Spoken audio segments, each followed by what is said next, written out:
And this is Richard Forster with your supervisor report from our board meeting of July 9, 2013. Starting up today, we had Supervisor Plas recognize the Amador County Historical Society. Phil Giurlani and his whole crew from the Amador County Historical Society, all the members were in house at the Board of Supervisors and recognized for their great efforts and continuing efforts in opening and operating the Amador County Museum. So congratulations to them. We had an item on the consent agenda that Supervisor Plas pulled off the consent agenda. This was on General Services Administration. It was a request for proposal process. We dispensed with that process and authorized $50,000 to be transferred, and also authorized the GSA director, the our Sheriff Martin Ryan, and CAO Chuck Eiley to meet and talk about evaluating the jail construction options. The reason this came up is we have several sites we have many sites we have looked at, but ones that we've kind of narrowed it down to is the Wicklow Way property, and there's also SPI property that we looked at previously. It may be in the mix, it may not, but Supervisor Plas wanted to make sure that the Health and Human Services building was put into the mix. It was not included in the original analysis. The reason why is because that building is for sale at this time. County is leasing that building.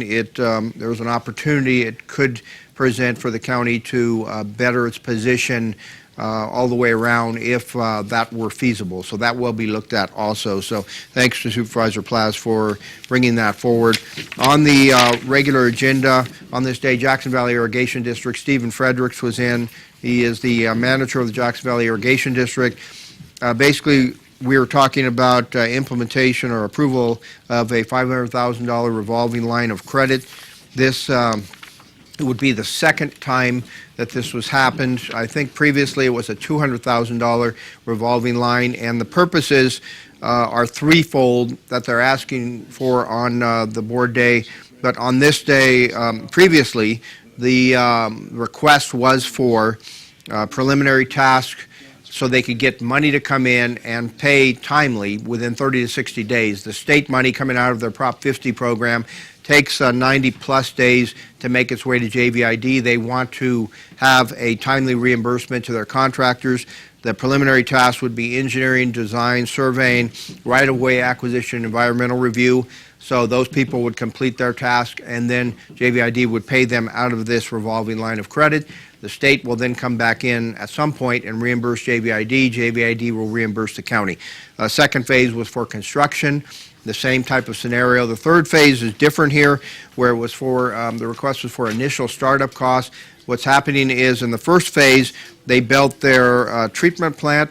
Well, now they have treatment plant and O&M costs, operations maintenance costs associated with that treatment plant, all the way from you have chemicals and you have power costs and many other things that come along with the operation of that treatment plant. But they have no revenue right now until they get the system up and running. They will have one customer, Lake Amador Recreation Area.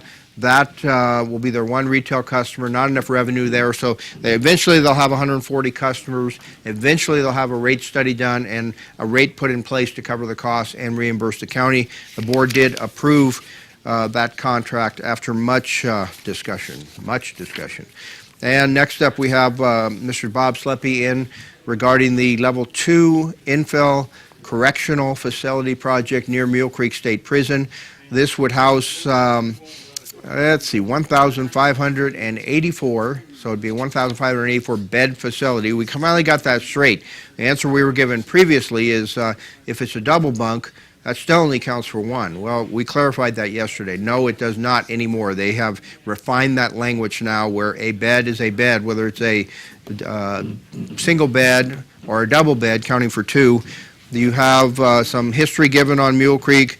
Many people are still skeptical because of many of those promises made in the first round with Mule Creek State Prison being built were not held up to by the state. A big one here is the temporary entrance is going to be right across from Castle Oaks Drive in Ione.